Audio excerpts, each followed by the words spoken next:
Supreme Rice. Since the 1930s, supporting Louisiana farmers and communities throughout Louisiana. To find out more, go to supremerice.com. Live at lunch. You are looking live. Live at lunch. Live at lunch with Ott and Hanny on 104.5 ESPN, Baton Rouge. What the hell's going on out here? Now, here's Jimmy Ott and Charles Handegriff. For some reason or another, you sound a little taller on radio. Is it live? Is it live? Is it live? From Mike Anderson Seafood, Wesley at Nicholson, welcome to the Tuesday edition of Live at Lunch, 104.5 ESPN Baton Rouge. Charles Handegriff, Jimmy Ott, Jordan Kitchens back in the studio. Got a busy day, a lot going on today. Andy Isco's always with us on Tuesdays. After a 2-0 day Sunday. Yeah, he's been hot with his picks, so we're anxious to see what he's got to say. Greg Bowser's with us, talk LSU football with A&M coming to town. Henry Hayes with us. NBA season starts for the Pels tonight. No, not tonight. I'm sorry, Pels tomorrow night. NBA tonight, Pels tomorrow night. Thank you. We got first class, second class, no class. The World Series is set, so we got plenty. And a doubleheader in Monday Night Football. Jimmy, good morning. Good morning. How are you? Good, great. We always love October. There's always a ton going on. So let me ask you first about the Lions last night against the Bucks. This is two of the top teams in the NFC. Would not be a huge shock if this was the NFC Championship game. And the Lions went out and took control of this thing pretty much from the very beginning. And despite the fact that they were pretty sloppy, squandered a lot of good field position. They had a missed field goal. They had a interception. They had a fumble. They had a turnover on downs. They outgained Tampa by more than 200 yards in the first half, but it was only 14-3. But the Lions kept it together and kind of coasted home in the second half for a 24-9 win. The logjam at the top of both of these conferences, you can make a case for a lot of teams. So the case now for the Lions, this is their best win. They beat the Ravens back in Baltimore, but now we know that Baltimore is not quite as good. So this is, in my opinion, their best win. They lost that opening game at Green Bay, no shame in that, and they lost a game at Kansas City, no shame in that. So we start to think about the Lions. A couple of key plays, but the Lions aren't going anywhere. I was going to say, do we start to think of them as the best team in the NFC? Well, I don't know. I mean, they have a chance, and their schedule is so much tougher this year. But the placement of it, sort of their rest situations are more favorable. Kelvin Shepard has taken. I mean, this is a secondary that's all banged up, and then you lose Branch for a game too because of the punch in Kansas City, and they took the front runner for the MVP going into this game and completely shut him down. Baker didn't play well. Got Evans and Ibuka back. Evans for a little bit, but I was amazed how little Tampa Bay could move the ball last night. I mean, he'd been shredding everybody, and it was a matchup where they should be able to throw the ball, and it was not even close. Not even close. So I had Tampa Bay, and the only thing in this game, it should have been worse. Yeah, all that squandered field position. I was given where those possessions went. They could have easily added to this thing. I'm with you on Shepard. I liked him as a player, and he has had a rocket ship ride to defensive coordinator status. I mean, this happened in a hurry. It was just 4 years ago that he was basically an analyst on LSU staff, and now he's an NFL defensive coordinator. So that's great for him. I'll tell you what I was thinking watching last night's game, and I don't want to be a prisoner of the moment just because of the game that he had last night, but watching Jahmyr Gibbs, this has been one of the best two-headed monsters since they put it together 2 years ago in his rookie season with him and David Montgomery.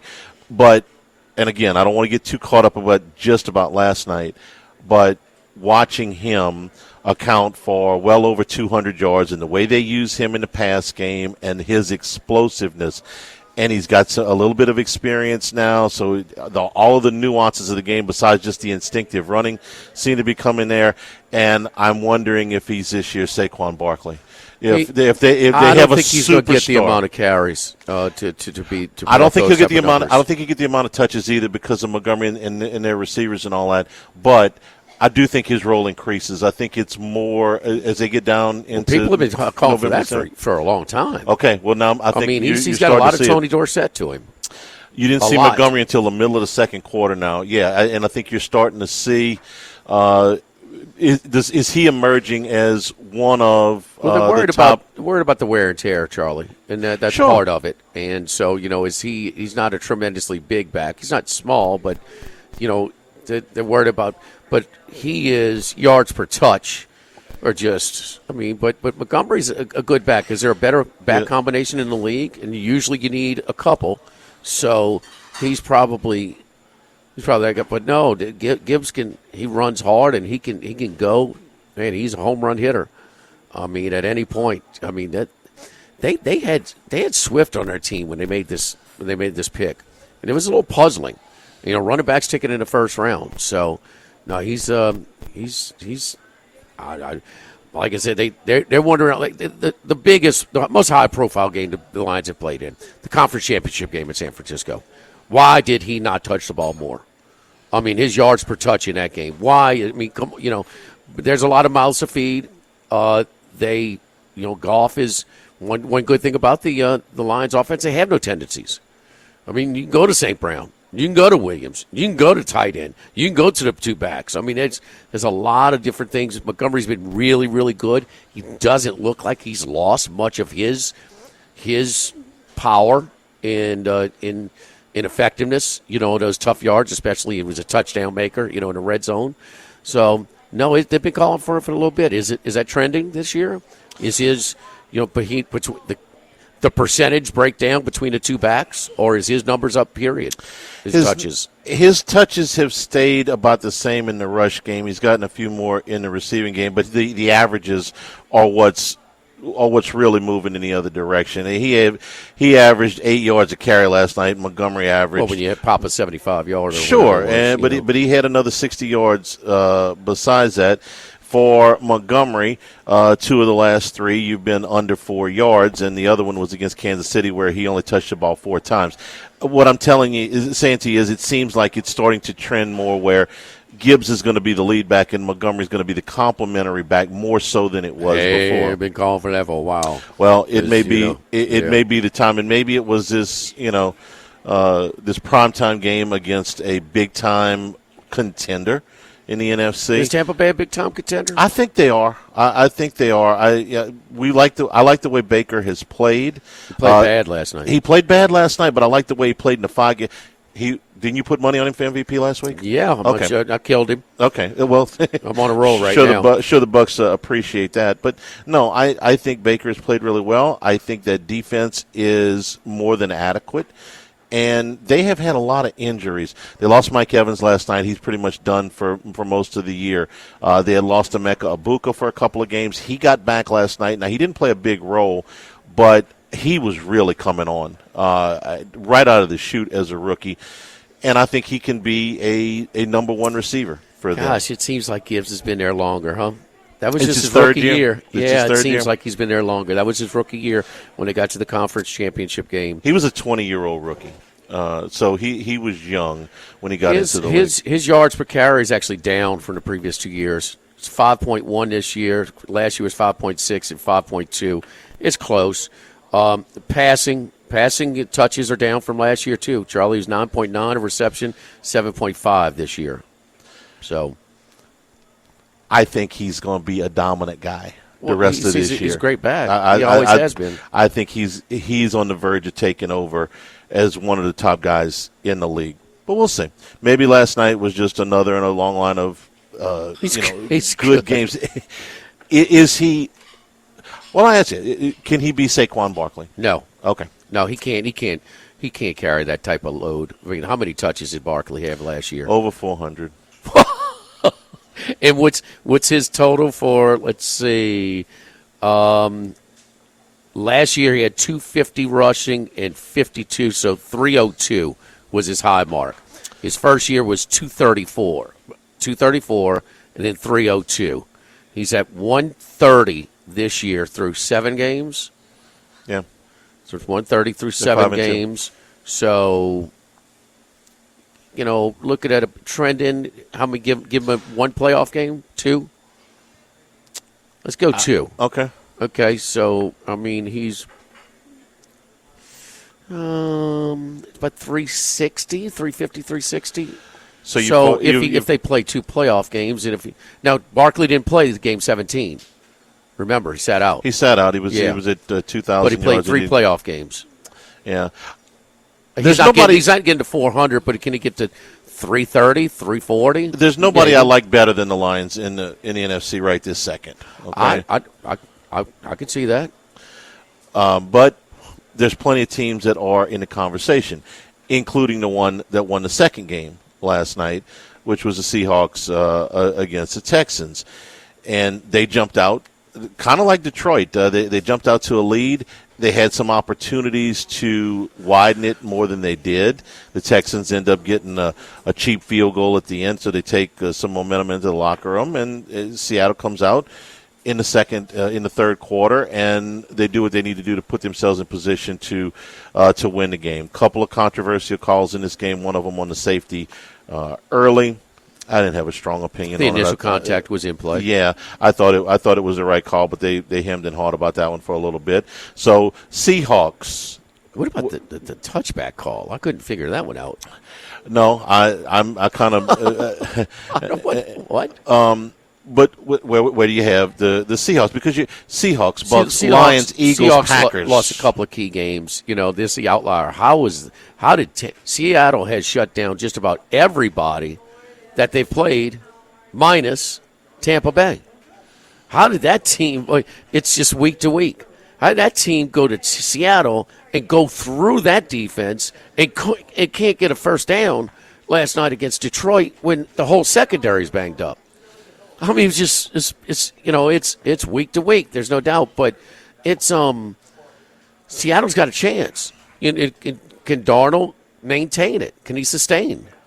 Jigba he definitely got a little bigger and stronger in the weight room in the offseason, and he is more suited to play. We always know his skills, his separation, he's square, but now he can handle a little bit of that rough part of the physicality of playing in the NFL. They got a great chemistry. Man, they went right at Stingley. They didn't have any problem. Yeah, he's been the most productive receiver in the NFL through 7 games. They got a nice 1-2 punch at running back. The Los Angeles kid who transferred back home from Michigan to Charbonnet, back to UCLA. LSU played against him in that game out in Pasadena. They got a shot. They have a critical loss already, though, at home to San Francisco on that opening week. And so if San Francisco beats them again, and the Rams, it's a 3-team race for the NFC West. But if they've got to go on the road and be a wild card route, that's going to be tough for them. But they have a chance. Can Darnold continue? He's only played 7 games with this new team.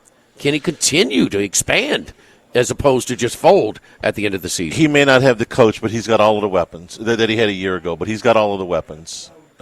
He's got a little bit more experience too. He looks the first 7 games look better than the first 7 in Minnesota last year. Confidence. He's got confidence. Oh, he's letting it go, man. He's got confidence. Man, in a Tampa Bay game, did you see the fourth down where he had to scramble? And remember, he was a good runner at USC. The 38-35 game, I'm trying to remember. Yeah, and he kind of flipped it. It was an unbelievable play. It was one of the better games in the NFL this year, and he did all he could. The defense just could not hold up. We're live here at Mike Anderson's on Lee, just off of Nicholson.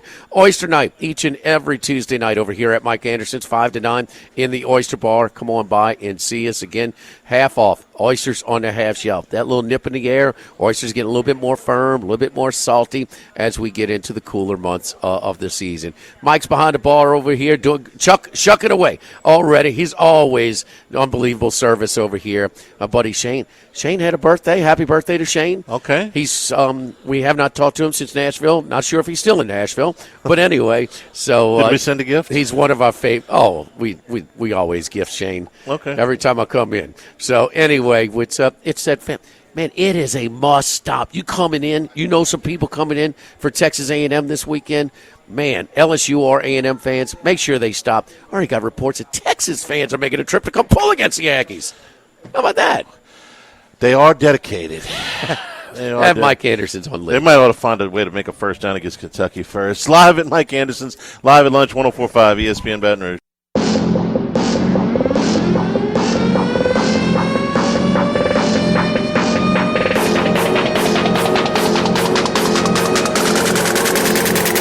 Live at lunch with Ott and Yanni from Mike Anderson Seafood on Lee Drive on 104.5 ESPN Baton Rouge. Well, LSU's football is on a roll. Let's talk NBA. Huh, Charlie? There's a difference between NBA and Pelicans. Henry Hayes joins us right now. Henry's with us here live at Mike Anderson's. Henry, how you doing, buddy? I'm just here for the free catfish. Yeah. Hey, but tell me, weigh in on LSU football right now. I mean, you guys have said it all. I don't have much to add other than I do think it's interesting, Hanny, and I wanted to run this by you.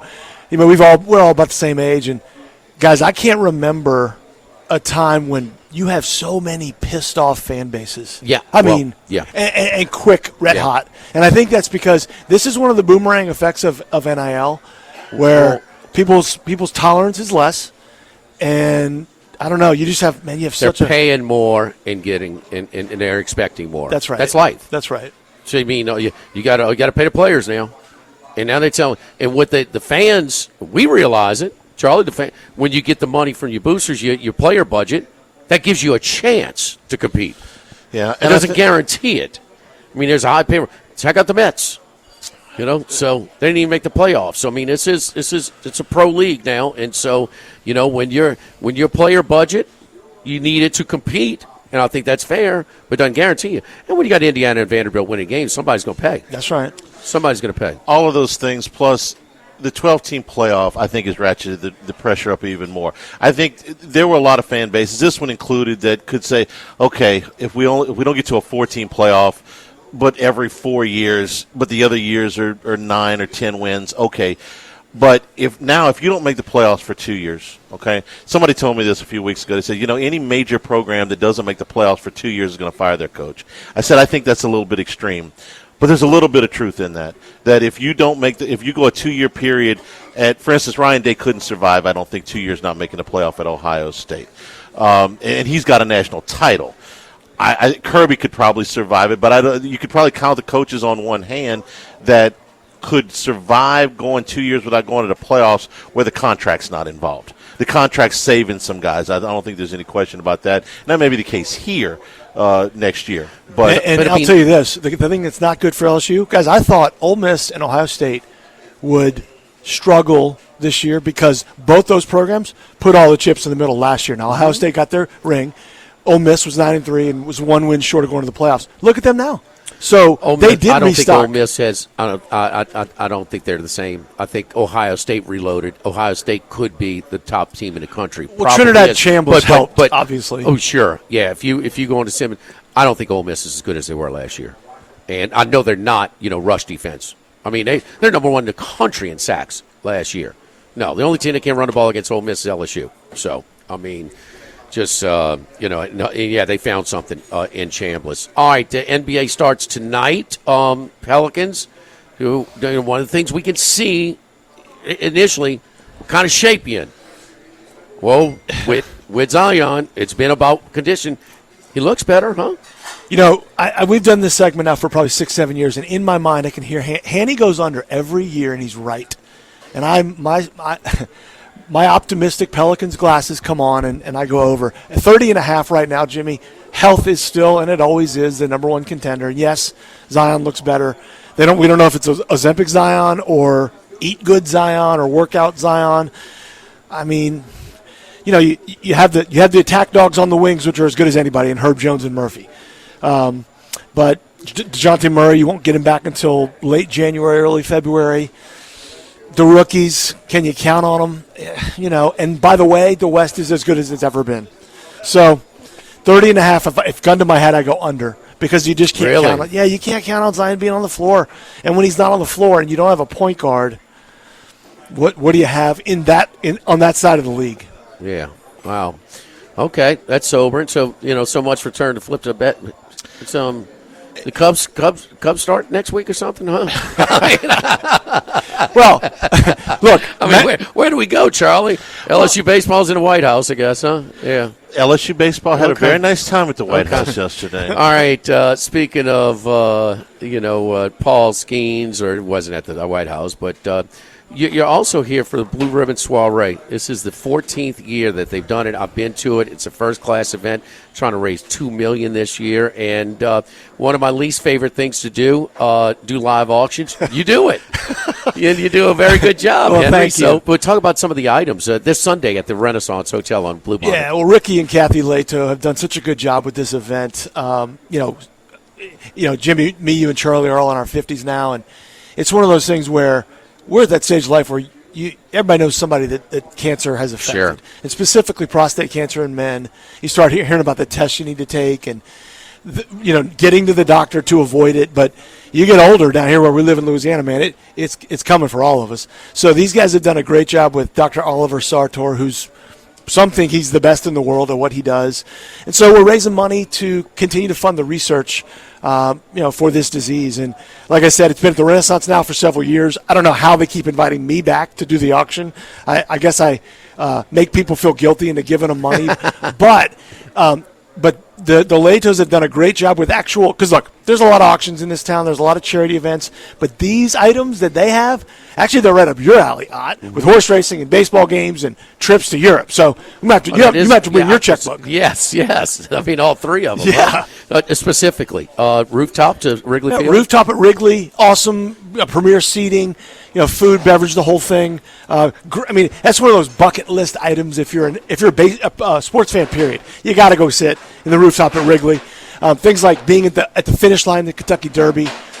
We've got other packages. We've got trips to Belize, trips to Italy, into Tuscany area. We've got trips to Costa Rica.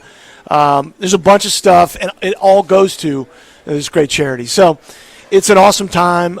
We have the LSU gymnastics team come out now, I think, several years running. Okay. So they're there to support. Jay Clark does a great job in helping. He's awesome, man. Dee Bro helps with this. Coach Maneri has been helping. I think he's going to be back this year.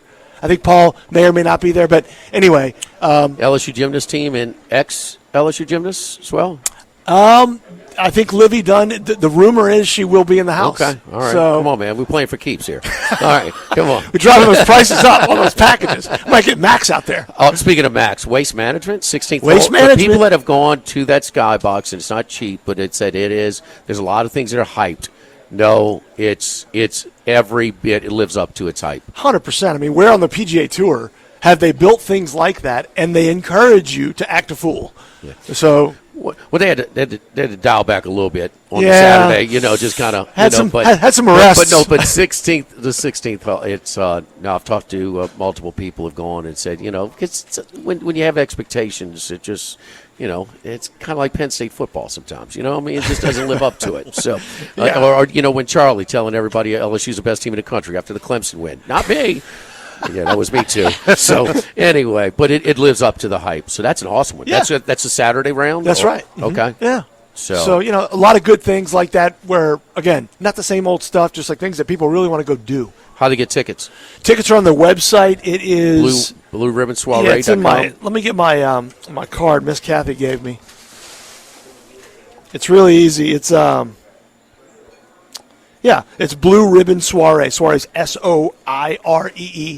Yes, it's French for small party. French for handy party. Yes. So anyway, super. All right, NBA. I've been real successful on divisional picks because of load management, the more established teams, the younger teams that are hungry.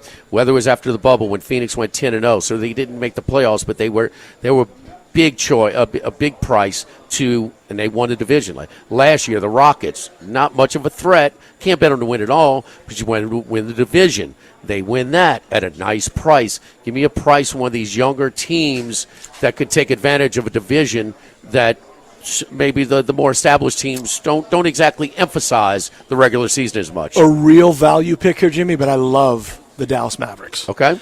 So several reasons. AD going to play. AD's going to play, and look, I don't care who they're playing, night in, night out, they are going to be tough to deal with defensively. You're talking about long. Anthony Davis is arguably top 5 in the league at on-ball defense. We know that, but few people know Cooper. Plus 750. Cooper Flagg, and by the way, Jimmy, Cooper Flagg is not 19 yet. We forget. Last year, he was the player of the year in college basketball. He was 17. Yeah. He was the youngest Division I player. Cooper Flagg can guard. In fact, those stories that came out of the practices with Team USA had Flagg locking down his guys. Then you add guys like P.J. Washington, and you add Gafford, and these guys are going to be really, really difficult to score on. So I think, and then remember, they still have D'Angelo Russell, which buckets off the bench, yes, and Kyrie Irving is still on this team. So I love Dallas. I think Flagg's going to bring an energy.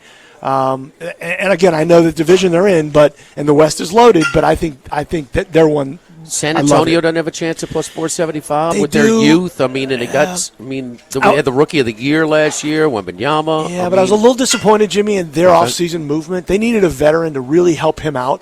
Yeah. Right now, they're really easy. Well, they're easier to defend because if you stop Wembanyama, you'll take your chances with the rest of them. I was disappointed San Antonio didn't go a little harder in the offseason, so I don't love their over. The Knicks are minus $3 to win their division. Yeah, and that's I think of the reason. Celtics 9-1. Well, you're hearing Tatum can come back in February. I highly doubt that. Okay, he's 27 years old. They're not going to risk that Achilles, so I don't expect him to play this year. They don't have a center. They traded Porzingis. They don't have a Holiday at point, so they're playing for next year. Jaylen Brown carrying them. Hey, good luck. Right. Then obviously Cleveland. I think the two best teams in the leagues are the OKC and Denver. I love Denver's over. One other candidate maybe in the in the Central where Cleveland had that unbelievable regular season. Maybe they dial it back a little bit this year, and a young upstart team in Detroit. Detroit, boy, they're hungry, and this is the year for Detroit. The Cade Cunningham picks, all the Thompson kid, the league they're playing in. Yeah, that's a really good one. I love that pick. Yeah, right. Because they're hungry. Nobody likes to play Detroit. But yeah, I like that one. Yeah. And like I said, Jimmy, don't sleep on the Nuggets. Everybody remembers Nuggets are a great price. Well, but to win their division. What they added on the bench, I love, and they got rid of Michael Porter Jr. And Nicole is still the best player in the league, and it's not close. And he plays. Oh yeah. And he plays. So, they gave OKC still young, but they won. Would they take a so they're I'm conflicted on if they're going to pace themselves and not emphasize the regular season. Normally, I'd say bet against them because it's the disease of more, right? But he's got all those draft picks in his back pocket, meaning if they want to, they can do something huge at the deadline. They can bring in, you name it. Where is the item in the auction for $10 million? You can coach the Rent-A-Win next year for LSU. I mean, they got to get some use out of this. First four plays. You coach against South? No, the whole damn thing. Who cares? Come on, man. I mean, who can't? MFP. You got $10 million on you. You want to coach against Southeastern? You can win. Be a good way to raise the money. The players want it. The players want it. They want to get paid. So just do it in week 0, huh? Week 0. There is no doubt. Henry, great stuff, man. How did you get tickets? Show up online, BlueRibbonSoiree.org, and it's going to be a fun event. Meet the LSU gymnastics team. Come take a picture with Ricky Leto. He's the most handsome man in Baton Rouge.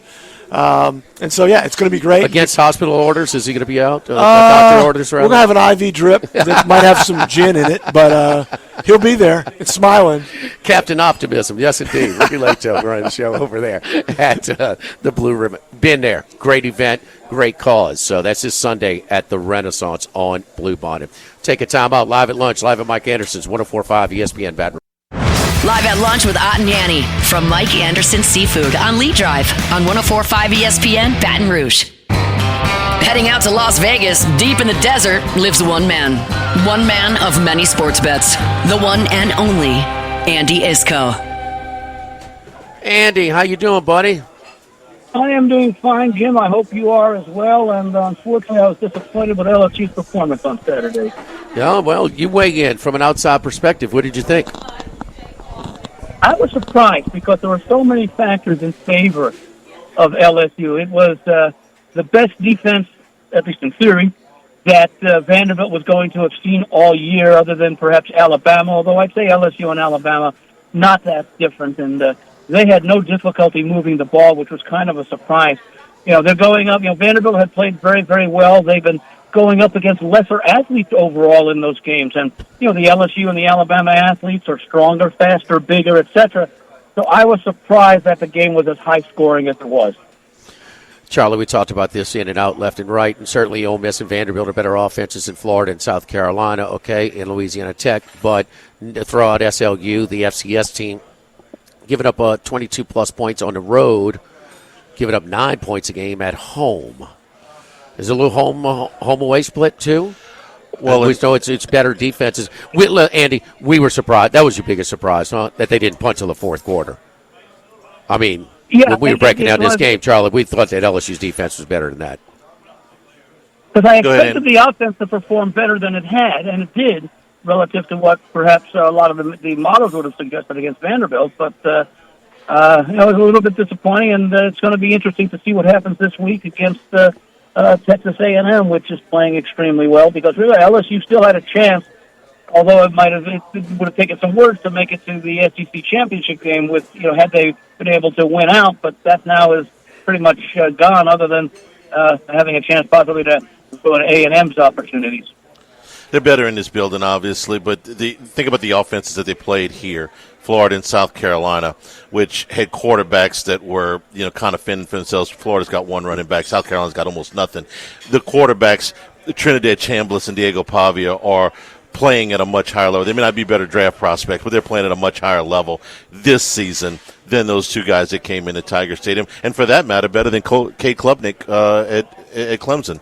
Pavia and Chambliss are playing better than he is, too. No doubt. No doubt about that. That's what I said earlier, that the caliber of offenses are better that they played on the road. All right, Andy, 2-0 this week in the NFL, man. Well done.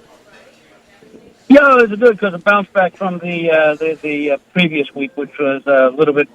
I was sort of contrarian, and the contrarian didn't work the 2 weeks ago. But we talked about Arizona the other day. That's yet another one-score game that they've been involved in this year. And fortunately for them, other than the first two games, when they played Carolina and the Saints, they weren't able to come out on top. Although it looked like they had a good chance this week against the Green Bay team that I think we talked when I was talking about the game, that Green Bay has not really been the same since that Week 2 win over Washington.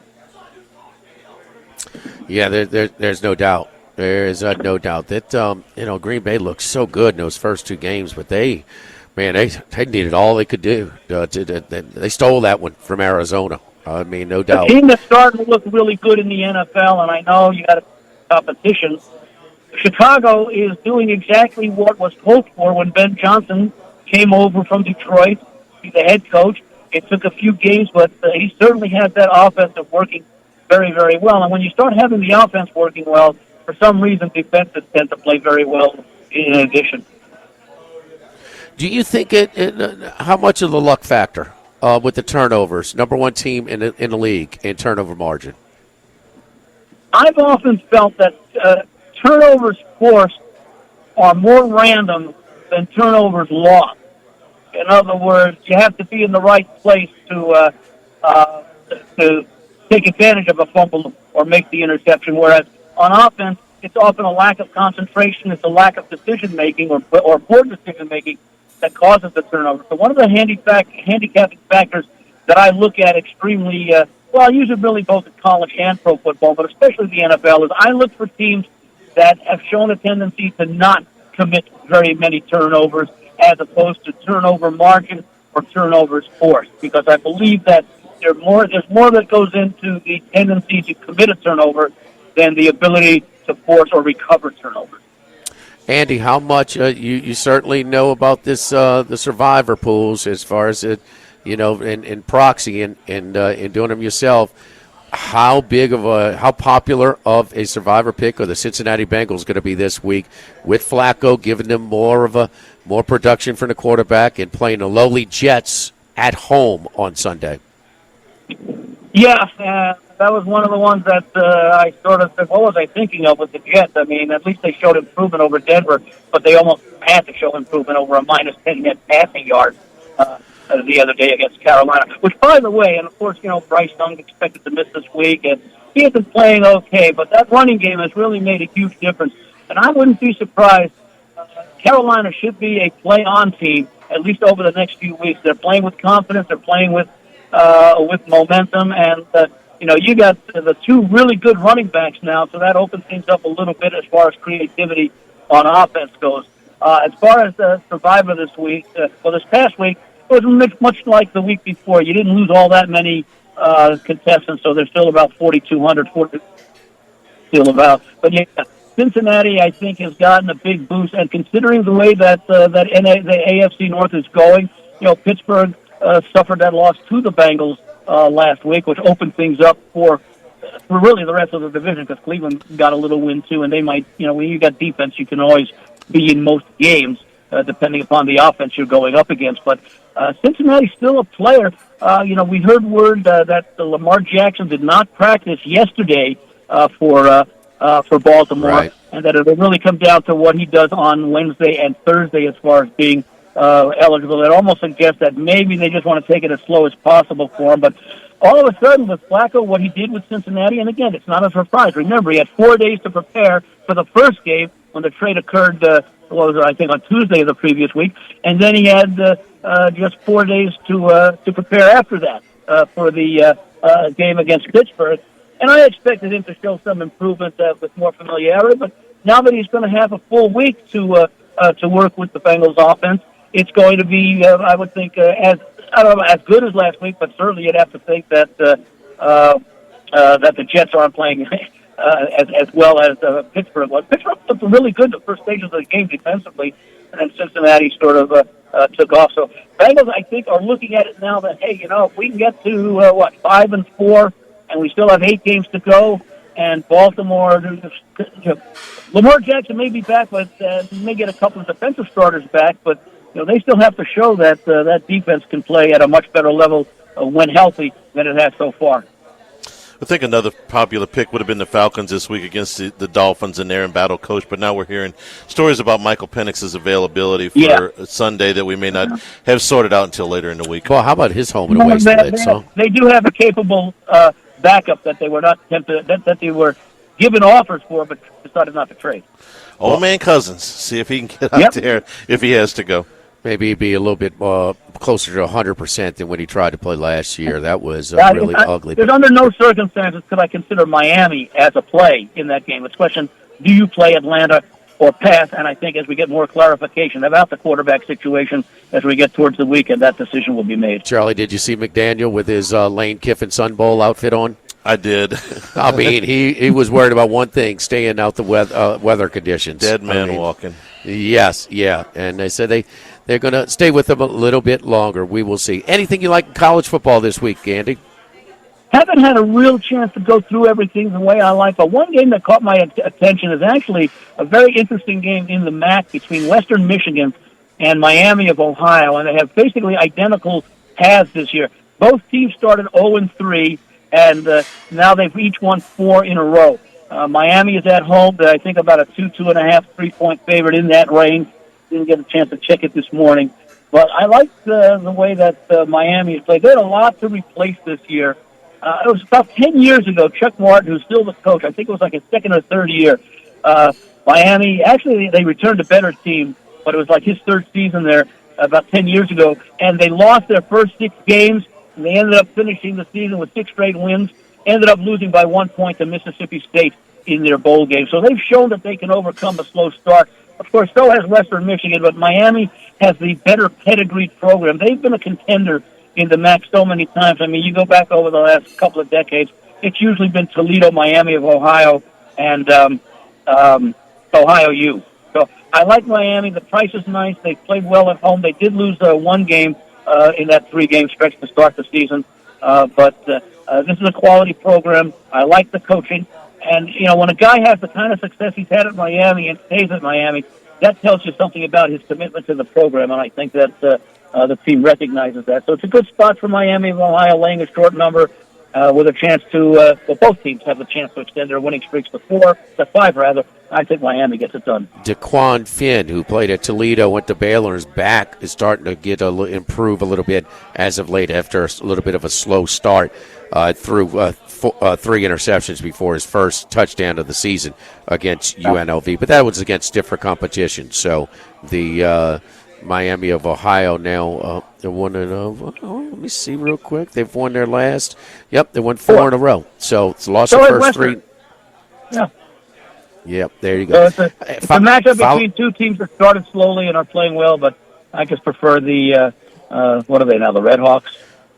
Yeah, well, those MAC teams have to play. They got to get their paychecks and playing the stronger teams early in the year, usually out of the Big Ten. Follow Andy on. Interestingly, they both lost their first games to Big Ten teams that are now lower tier this year. I think Wisconsin beat Western 17-0, and I think Michigan State beat Miami like 23-7. And both of those Big Ten teams, those were the highlights of their season so far.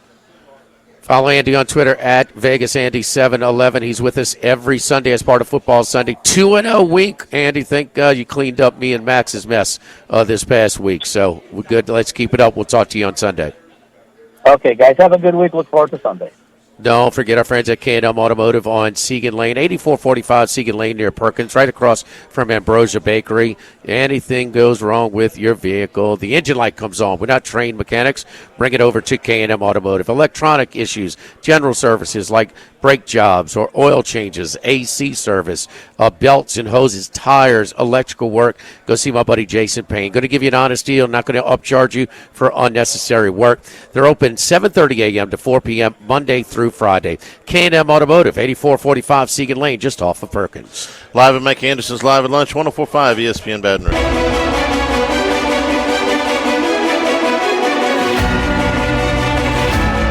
Live at Lunch with Ott and Yanni from Mike Anderson Seafood on Lee Drive on 104.5 ESPN Baton Rouge.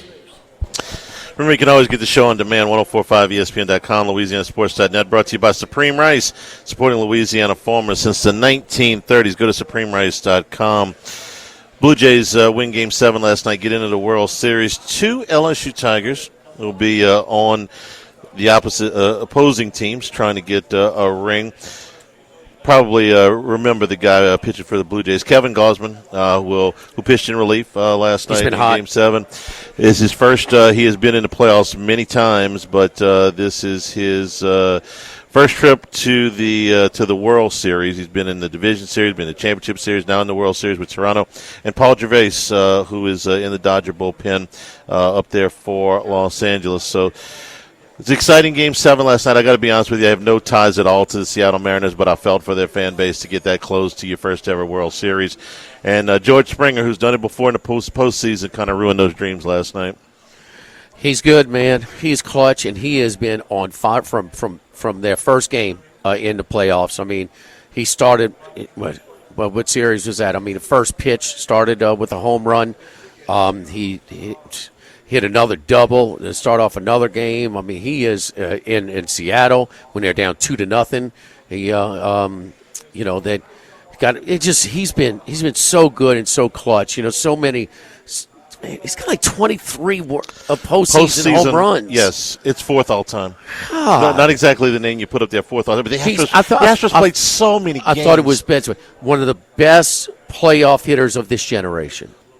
The numbers bear that out. With it. The numbers bear that out. It's so clutch. First class, second class, no class. When we return to Mike Anderson's 104.5 ESPN Baton Rouge. First class. I want a seat in first class where I was booked and ticketed over a month ago. Second class. No man should be subjected to the indignity of being labeled or treated like a second-class citizen. And no class. Life had become like school on Sunday. No class. I'll tell you what then. Why don't you call me sometime when you have no class? First class, second class, and no class. Brought to you by Supreme Rice. Buy local with Louisiana-based Supreme Rice since 1936. And return here at Mike Anderson Seafood, Wesley at Nicholas. So come by and see us for lunch right here in the front bar. All right, a lot of stuff to get to.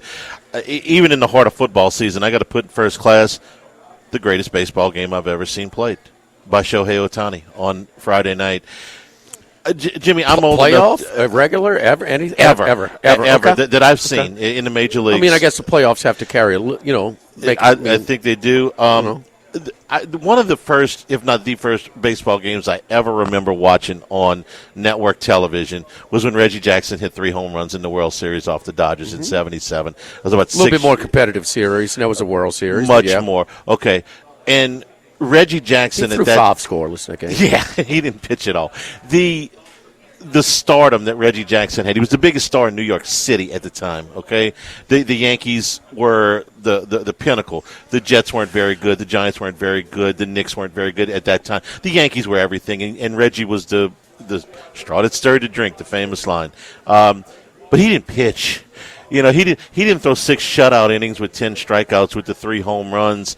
And yeah, that was the World Series, and this was the championship series. But I've never seen anybody do that. Not in a game of that magnitude. I mean, as good as it gets. How many players haven't had the chance to do it? I can't remember very many starting pitchers that you also hit. You got to go back to the National League when no DH. Okay, Yeah. and one that sticks out to me is 1984 NLCS. Sutcliffe is a Cy Young Award winner. Mm-hmm. He throws a shutout, and he hits a home run. Right, and 14-0 game.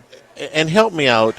It wasn't one game, but the series. Chad Auger had a couple of wins and some hits that series against because he had the Marlins. Because they were on the road. Yeah, they had to they had to hit for themselves on the road. But for one game, I've never seen anything like that. I've even heard anything like this. There's no comp. Gotta mention that.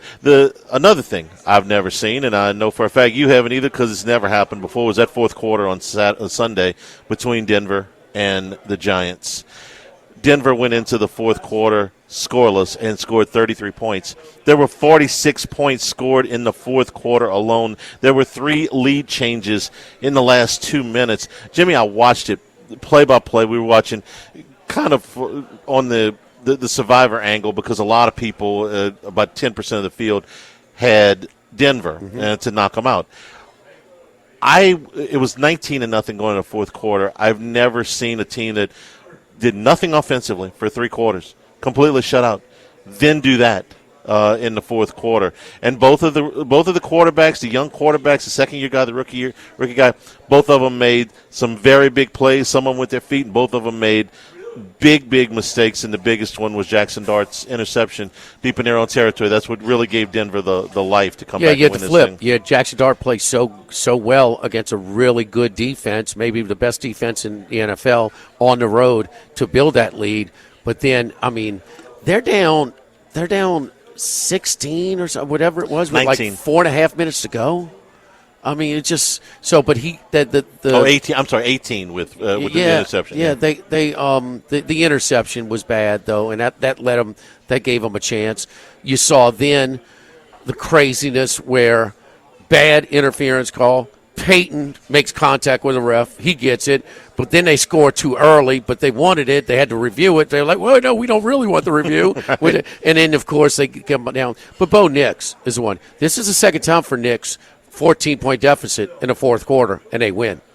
14-plus deficit at the Eagles. Philadelphia, yeah. At Philadelphia, okay? So both games he stunk, absolutely stunk for 3 quarters, and then has a great front. Thing is, he was 9 of 10 in that Philadelphia game at the end, including the really good pass on the 2-point conversion. Peyton, the plays he called, he is scared to death of him. They had a 4th and 1. 4th and 2 at the goal line. 4th and goal from the 2. He throws like this little extended hand out. He's not letting him read anything. He's not letting him make any decisions. But then at the end, you just got to let him play. In Sandlot ball, he seems like he's more where he doesn't have to think. They go, hurry up. It just looks, it's an interesting tug of war between a very respected play designer, offensive coach, and, he's his quarterback. He shut that down earlier when he struggled. But, man, it's been some weird thing. I have seen a flip side. I did see a flip side of that. Tina went up and down the field and then couldn't do anything in college on Saturday. When do you go to Georgia in this era? First possession, touchdown. Second possession. And these are short fields. 5 first possessions, first 5 possessions, long touchdown drives. You finish the game 3 and out, 3 and out, 4 and out. Huh? I was shocked. You're right. Wow. It's the exact opposite, and I'm glad you brought that game up, because this is extending first class. players that came up big and their teams needed pretty much every bit of it. Gunnar Stockton. Bulldogs won that game 43-35. Stockton counted for 5 touchdowns, 4 through the air, 1 on the ground, and he ran for 59 yards and a 5.9-yard average. Now, most of what Georgia did in this game, they dominated on the ground. They rammed it down Ole Miss's throat for over 200 yards, but Stockton was a part of that, and then he threw 4 touchdown passes on top of that. Say a good second half? What's that? Ball never hit the ground. Yeah. He was 12 for 12. He was pretty good. Second half. Here's another one that they had to have it. Sam Leavitt, quarterback for Arizona State, yes. practiced all week in a boot. They were underdogs to Texas Tech, who was undefeated.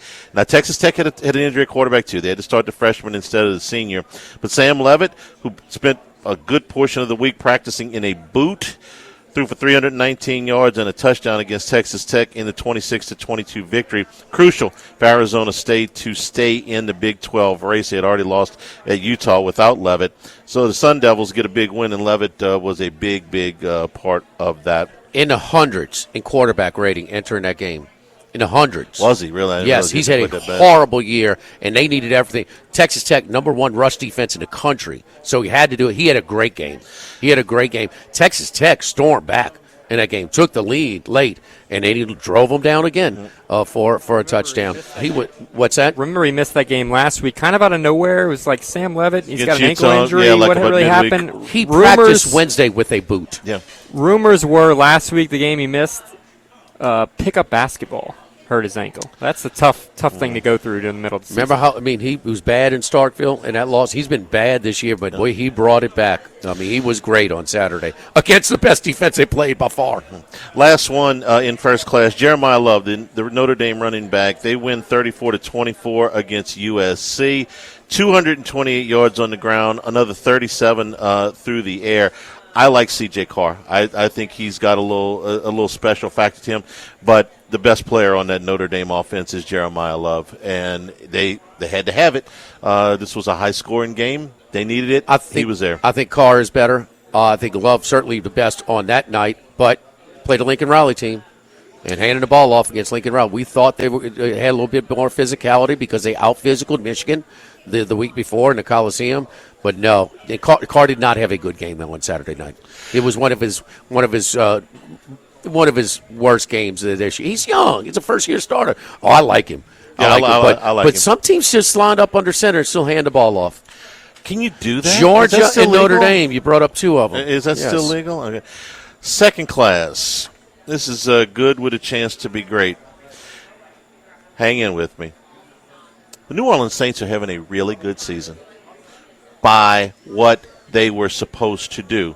If you had delusions of grandeur about this being a playoff team or a team that would make a run or anything, that a weak division or anything like that, God bless. Everybody needs diehard fans that have unbridled optimism that can't see anything. But if you're a realistic Saints fan, you knew that going into this year you needed to do some things. First of all, you didn't need to spend a bunch of money in free agency. Well, they spent probably more than they should have, but not as bad. You didn't need to trade away any draft choices. Okay, fine. You needed to change the coaching staff. You did that. Then you needed to start losing some games. But you needed to show some kind of life in them. Well, they have lost all but one. They're 1-6. They are pacing for a very high draft pick to probably be able to fix the quarterback situation next year. You wanted to get some younger players in. Well, Jonas Sanker, Danny Stutzman, Quincy Riley has started the last 2 games. He had a pick on Saturday. Calvin Banks looks like he's settled in very nicely at left tackle. Okay, you're getting some younger guys up there. Next thing you wanted to do, you wanted to have an idea of what you had at quarterback. Well, Spencer Rattler's going out there for 7 games, and he is he's better than we thought. He's done a better job. He had, but you wanted to see what Sunday. He was terrible Sunday. Okay, before that he had been pretty good. No, he had been adequate before that. So now 13 games in as a starter, you know what you have in Spencer Rattler. You have a backup quarterback. Okay, God bless. You have a backup quarterback. You have maybe a very good backup quarterback. Well, what were you saying a week ago? Were we saying that he's definitely back? Sunday, we'll see some Sunday more. he was throwing in bouquets left and right. I said he has played so well. One game okay? and we've just completely given up. What about Caleb Williams? What about all these other guys? It was start 25 for him, right? We can. That's our rule, right? Start 20 when you get your final 13. judgment. Oh, okay. I'm sorry. Charlie, another We've completely given. I hear people want to bench him. Like, dude, he was great until last week, and now we're down with him. See, the thing is, he wasn't great. He was adequate. He wasn't turning the ball over. How many big plays is he making? Really?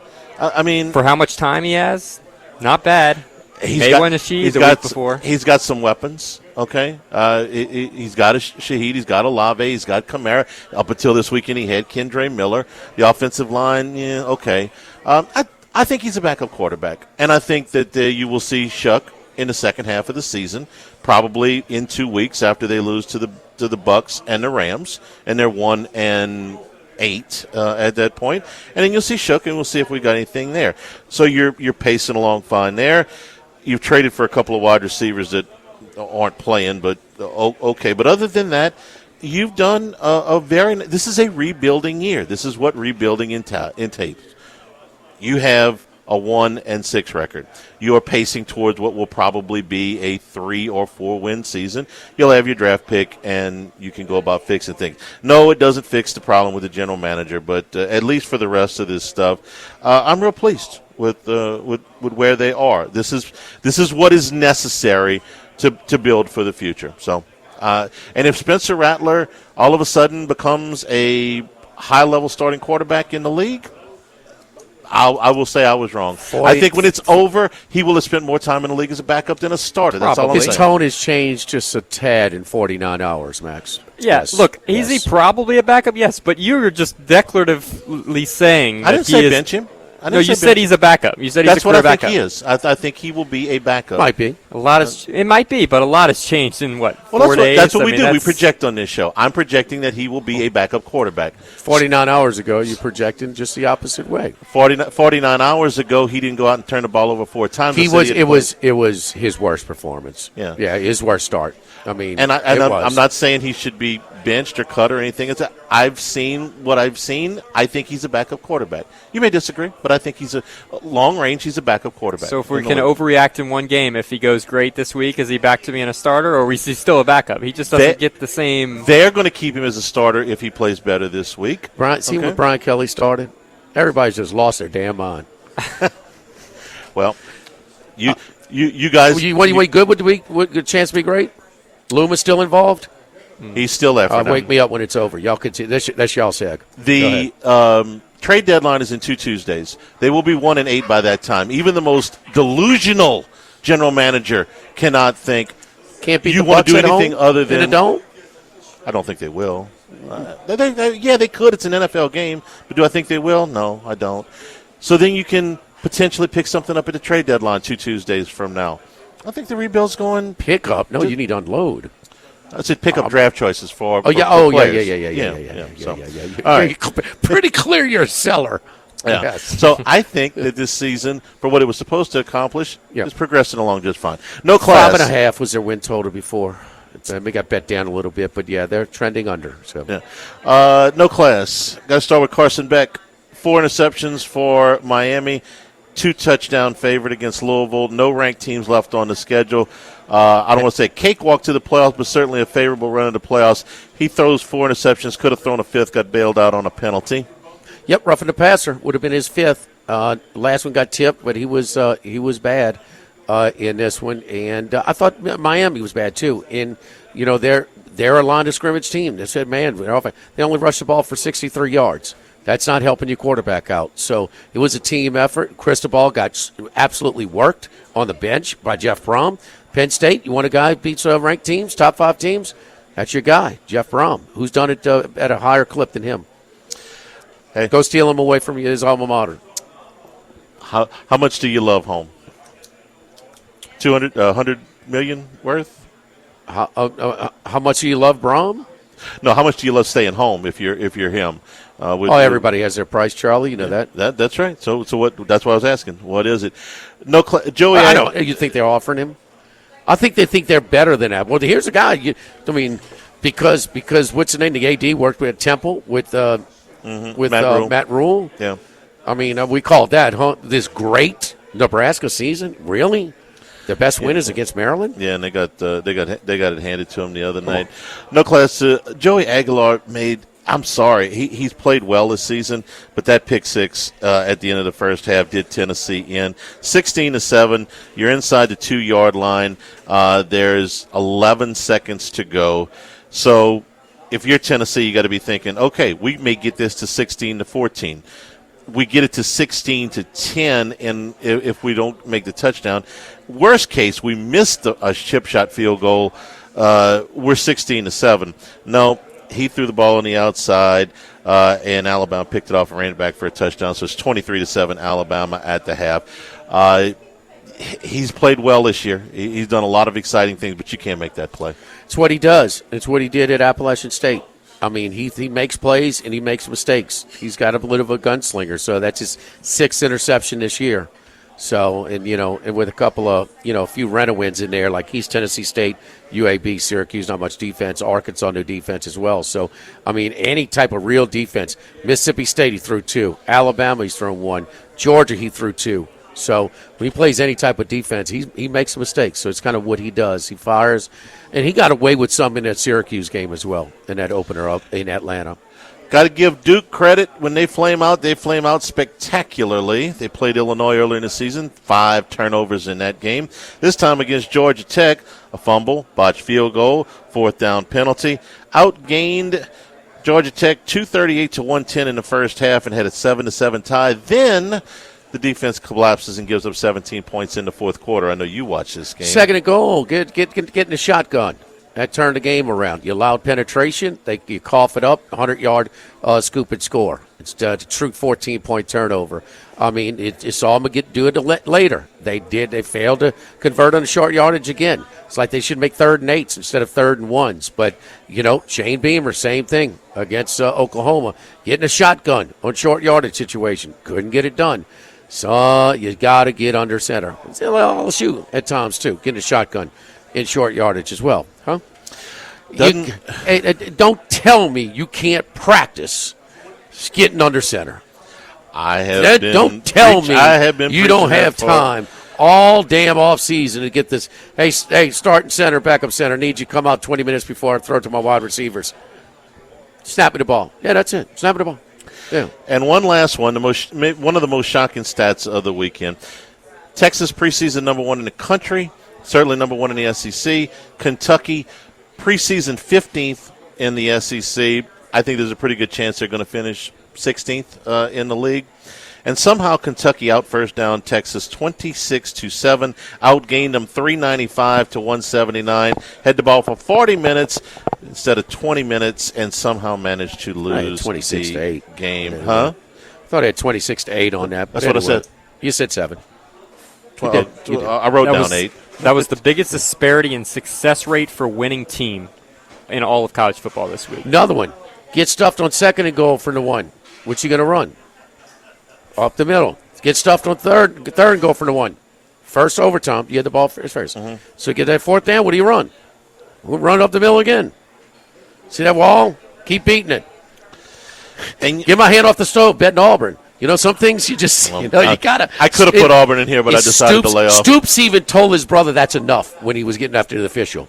Like, it's a mess in Kentucky. Ordinarily, it is a mess. With that kind of yard discrepancy, you would think a timeout, a turnover somewhere. 1 turnover the whole game. Did have 2 punt returns. You say emotion on the letdowns don't happen in college football. Texas has failed to cover in the game following Red River rivalry since 2017. It's a great stat.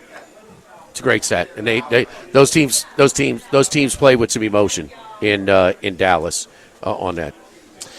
First class, second class, no class. Brought to you by Supreme Rice, baby, parboiled rice. It's a restaurant quality rice, long grain rice, but all the nutrients of the brown rice. And man, at Supreme Rice, not only are we doing a lot multi-generation rice farmers in Louisiana, but also part of our Climate Smart program, looking out for future generations for Louisiana rice farmers. Pick it up at all of your AG food stores, your Rouses, your Walmarts, anywhere you buy rice. Make it Supreme Rice, the Climate Smart program. For more information, go to supremerice.com. Live at lunch from Mike Anderson's 104.5 ESPN Baton Rouge.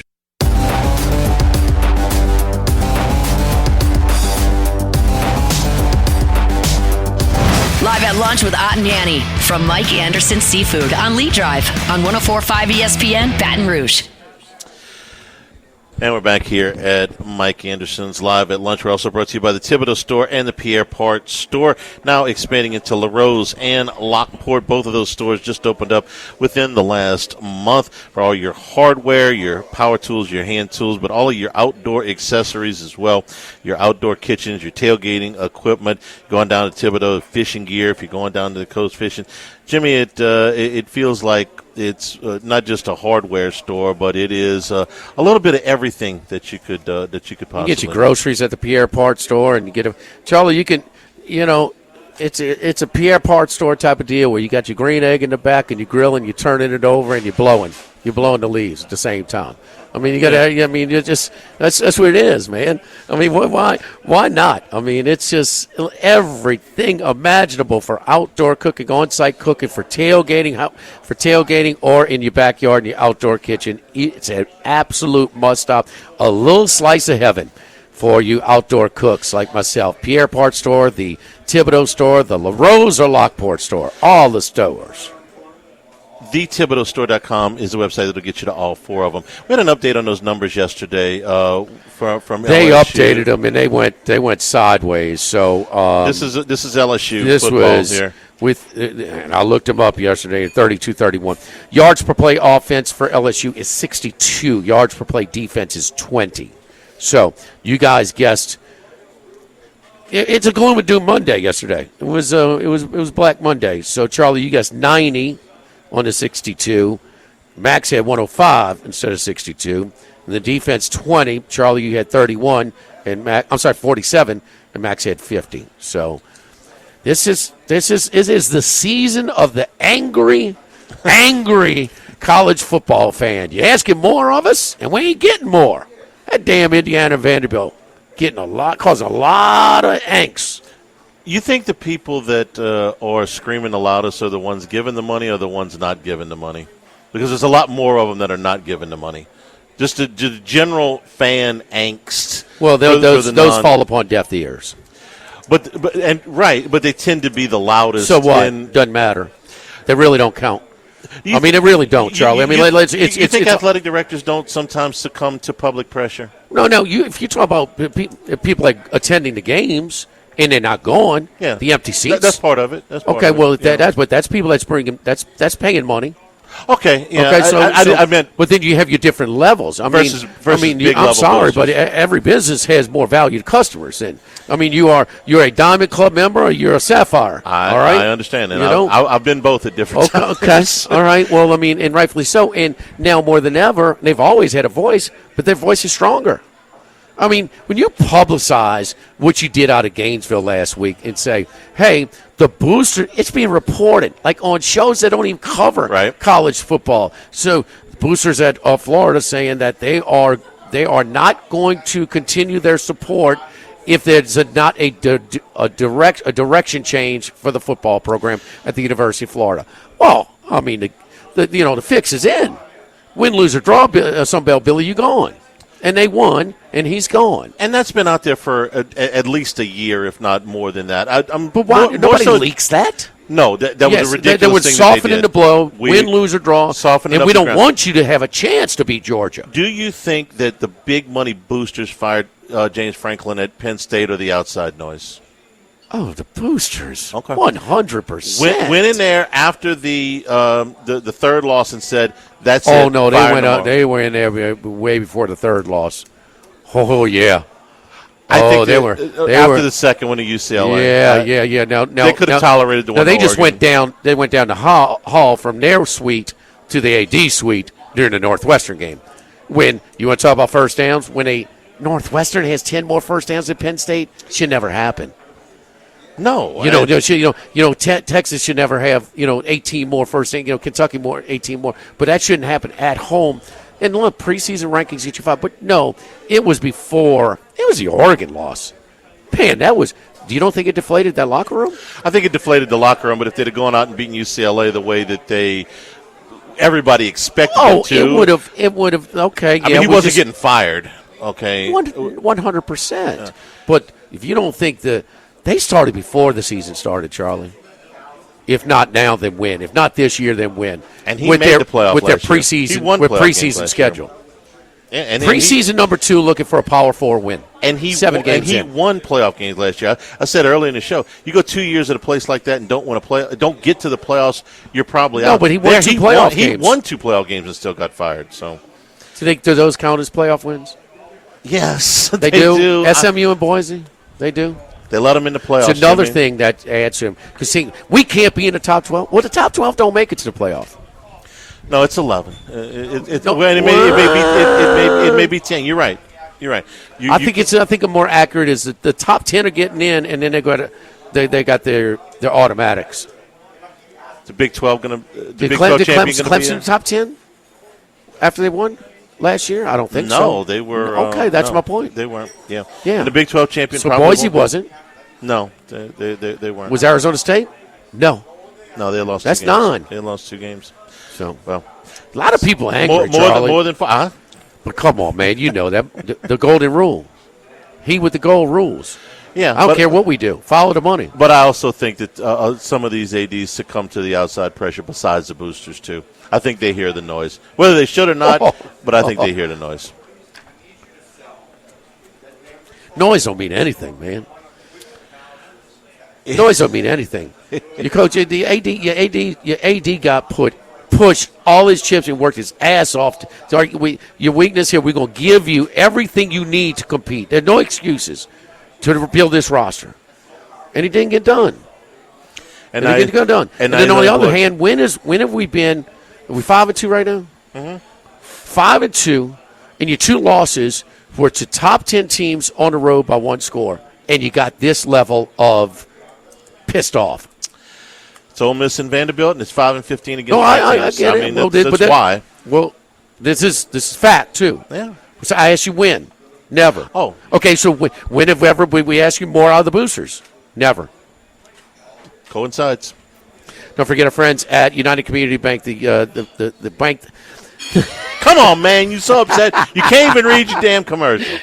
I can't get over you asking me who's more impactful, the people with the money or the people with the I said, is the outside noise impactful? Not like the money. The local way to bank. The local way to bank. You're running a business. The local way to bank big with locations from Baton Rouge to Golden Meadow. We've been serving the people of Southern Louisiana for over 50 years. You know, running a business can be difficult enough without the right relationship with your bank. United Community Bank's local business bankers. You're not just a number. You're a partner. Contact Keith Meir, Nicole Glover, Hunter Creed, David Campbell, David Henry, and Prentice Wilkes. See how we can help your business today. United Community Bank, member FDIC, equal housing lender. Live at Mike Anderson's Live at Lunch, 104.5 ESPN Baton Rouge.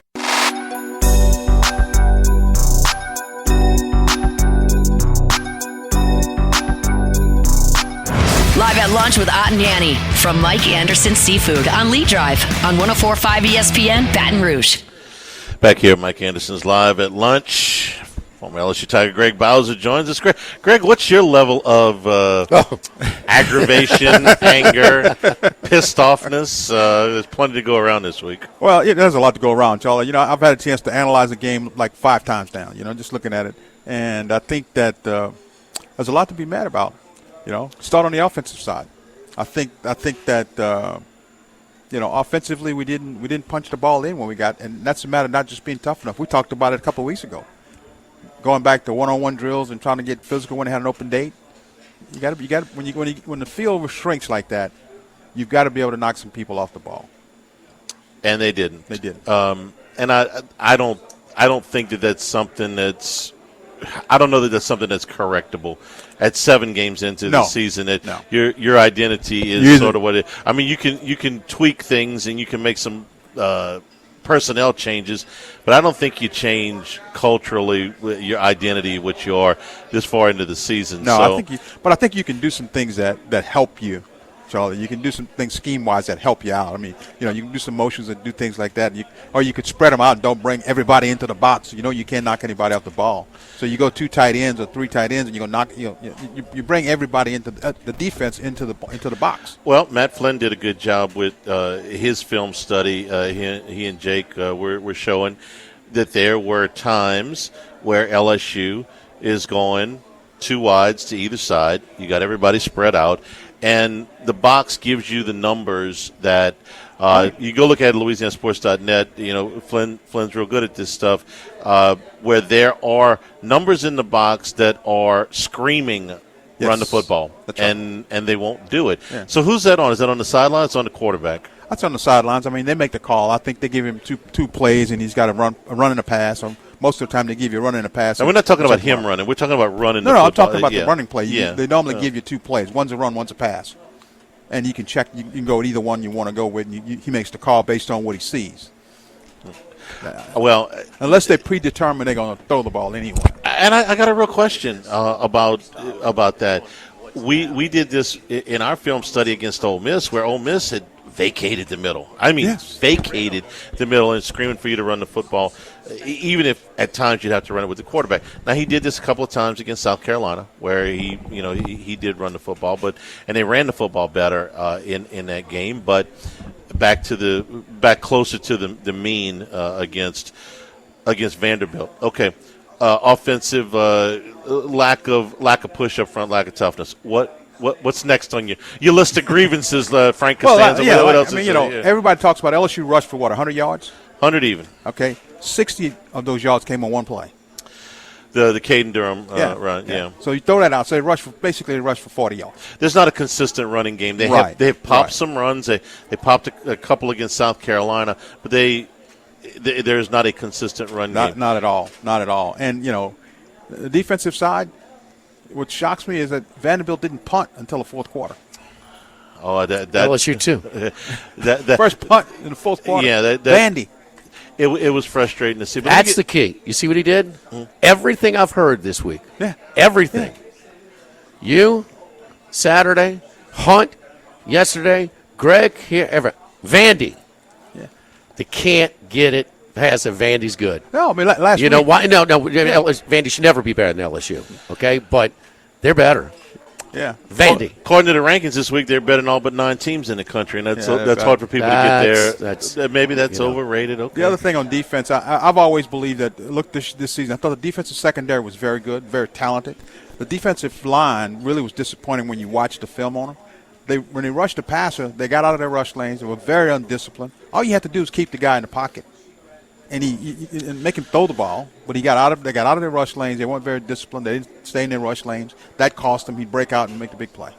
They have taken some hits up there, and I'm not making an excuse, but Bernard Gooden has had an excellent year. He didn't play Saturday. Gabe Relaford was doing some really nice things. He didn't play Saturday. Whit Weeks didn't play on Saturday. It's not – they have good depth, okay, but they don't have – unlimited depth, and they were missing some guys on Saturday, but that's not an excuse. They should not have given up what they gave up. Right. I mean, we're not asking you to overpower the guy in front of you. Just stay in your rush lanes. Don't be disciplined. Just play your technique. That's all. If you just play your technique, the guy's probably going to trip over you trying to run. So we can spin these numbers a couple of different ways against Ole Miss. Do you want to say, well, they got off the field 8 times, or that they gave up 480 yards? Do you want to say that they gave up 24 points, which on the road, okay, you should be able to get through with that. Against Vandy, do you want to say that this defense didn't give up a punt until the second half, or do you say, well, you know what, they played well enough for you to be within 1 score if the offense in the fourth quarter, if the offense would do their part a little bit? I mean, I can make the argument either way. I think you got deficiencies on both sides of the ball. There's way more on the offensive side, but the defense hadn't been perfect either. Well, let's remember, Vandy took a knee inside the 10 to run the clock out. They did. It feels like, whichever number you want to take, that Vanderbilt bullied LSU. I think on that's Saturday. That's exactly how it feels, Charlie. When in watching the game, they certainly bullied you up front, which I didn't think that they could do. So I'm going to ask you the same question I asked Jimmy on Sunday. Rohan was there. We just say this over and over and over again until we've convinced ourselves of it, is that LSU is the more talented team. Well, they got bullied in the trenches on both sides, and the quarterback for the home team was better than the quarterback for the visitors the other day. Okay, so I'm not telling you that the highest drafted guy won't be off the LSU team. I won't tell you that LSU won't have more drafted guys. But is Vanderbilt more talented than LSU? Can we consider that at this point? No. Okay. No, I don't think so. And look, it's a perfect example. You know, The whole talk is about, you got to spend more money, you got to do all of this. And going into the season, what was the biggest quote that you saw coming out of LSU? This is the most talented roster I've had in 4 years. Yeah, it is his best roster. It is his best roster. And you don't have the best player. We thought Nussmeier was going to be better. Daniels was the best player he's had on his roster, his second year. But it is the best roster. It's the best roster. Yeah. You could end and you're getting outrushed 239 you could end up 100. 8-4, 7-5 if you're not careful. You could spend a lot of money on a roster. If you don't pick the right players, if you don't coach them right, you just got a bunch of high-priced kids. Okay. Same thing in NFL. So everybody, more talent? Okay.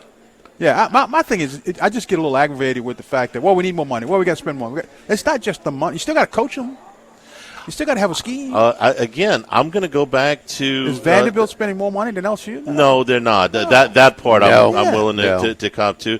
But again, all of these offensive linemen were recruited by all these other people. All the linemen last year are now in the NFL. Okay, somebody besides LSU thinks they've got some talent, but they're sure not developing. I even got to ask about a guy like C.J. Daniels, who was on this team last year and had a nice year, but is kind of broken out a little bit. Wide receivers, at that's not where you lack in talent. It's not, but the quarterback wasn't able to get him. He's playing better over there than he was playing over here. The players get better. They should get better. And a lot of them here haven't. A lot of those offensive linemen should have been better by now. They're not. Offensively, Charlie, you've become a finesse team. No, I agree with that. And that's what's happened to you. Just look back over the years. You start talking about, look at all the wide receivers that come out. The reason they come out is because they've been really good, and you throw the ball. When's the last time we had a running back that was rated that high as a wide receiver? It's been a while. And should we be surprised if Vandy outrushed LSU on Saturday? Vandy's number 21 in the country rushing offense. LSU's number 116. Right. So, and we're 7 games in now. The stats aren't the end all, but they're more and more of an accurate depiction of what's happening. And a big part of what Vanderbilt does running the football is with the quarterback, which LSU doesn't have that club in their bag. Leading rusher on Saturday. They don't. And that goes back to what I'm saying is that if you play discipline up front, on the defensive front, stay in your rush lanes, keep the guy in the pocket, make him be a quarterback. And he did some of that too. He made some plays from the pocket too. Yeah. So first drive, the third down passes from the pocket. The whole day on Saturday sucked. So let's move to this Saturday. You're an underdog in your state. A&M 7-0, number 3 in the country. Man, that's going to be a tough football game for LSU to win. But you're at home. You're at home, and if you can't pull it off at home, then then the rest of the season is going to be really an issue for you. I mean, LSU should be able to play with A&M. Arkansas did.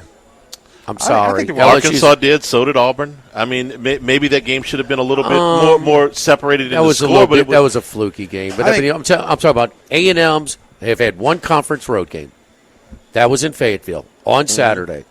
And Arkansas never felt like they were going to win, never had the ball in a one-possession game in the fourth quarter, but they didn't get embarrassed by any stretch either. No. LSU, with all their flaws, is a better team than Arkansas. Yeah, they are. I don't dispute that at all. It was a one-score game going into the fourth quarter against Florida. It was a 14-3 game against Mississippi State going into the fourth quarter. Those games were in College Station. There's some flaws. You could say that A&M probably maybe should have lost a game by now. Probably. Okay? They got a few things broke their way against Notre Dame. Maybe they should have lost a game by now, but they're 7-0. 7-0, and I think this is probably one of the better defenses LSU has seen all year. I think they'll play better. They certainly were better in that 3-game stretch where Elko took over after the Notre Dame game. Yeah. Now Arkansas got to him, but Talon Green put on a show on Saturday. I mean, that's his upper level, okay? With his feet, with his arm, he's a scary guy. He's not consistent, but man, when he's right, he can turn a game, and he kept Arkansas in it on Saturday. Yeah. I don't know that Nussmeier's got certainly not with the legs. He was great. Does he have a big game in him? Does he have a 380-yard through the air game? Oh, I think that's unrealistic. I do too. I don't think he has one in him. That would be LSU a 2.5-point dog at home. So you got A&M. I got A&M. Okay, all right. Well, I don't have a pick. You don't have a pick? I don't pick games. Well, little early to quit. Relief Windows and ReliefWindows.com. If your homeowners association requires wood windows like mine does, don't make a mistake. Because original construction of my home, I should have gone to Relief Windows. I didn't. So 10 years later, I'm replacing this one. 12 years later, I'm replacing that one. These windows are built to last in these South Louisiana extreme weather conditions. The heat, the rain, the mold, the snow. I mean, you talk about it. Unbelievable. So, and the great thing about it, built using our last wood, the Gel Wind windows come with a 20-year general warranty and a lifetime limited warranty against rot and termites, providing you years of beauty and minimal maintenance. They look good. They're functional, and they last. Call Relief Windows, 288-8138, and ReliefWindows.com. Live at Mike Anderson's Live at Lunch, 104.5 ESPN Baton Rouge.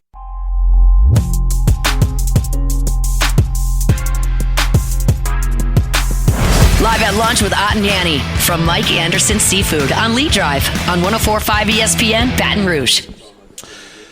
And we welcome you back here at Mike Anderson's. We'll have a new Handycast dropping tonight. Richard and I will do film study tonight. If you want to see exactly what went wrong with LSU and Vandy, we'll have that up on YouTube in the early part of the evening. Got college football. We're in that portion of the thing where we're 49 days in a row. We got some Coosa action on Tuesday night. Kennesaw State, Florida International in the first game. Two LSU opponents in the second game. Western Kentucky, who they play in November, unfortunately, and Louisiana Tech, who they've already played. I'm looking forward to that Western Kentucky game. You know why? Because it's the last damn one that we're going to have of these rental wins in November. Oh, Western Kentucky? Yeah. September, and Western Kentucky's not a terrible team. They're 5-2. But that has been always, of all of the scheduling things that aggravate me, the November rental win is at the top of the list. I can deal with at least one of them in September, but in November. Whoa. No. You have invested way more of your breath on them damn permanents. Come on now. Don't you try. That's what I've been the most vocal about. Yeah. I can't argue that point. Come on. What are you talking about? But man? I am tired of the Vanderbilt. Man, everybody, man. I'm tired of the November rental. By O'Brien, man. Come on, man. Get these guys to come off the line of scrimmage a little bit better. You got the whole damn town up they got them all upside down. Charlie will tell me that's your number. I'll listen to you for 30 years. Okay, my bad. Thanks, everybody, for participating today. Come on, O'Brien. Earn your money, tomorrow. Stay tuned for Hunt.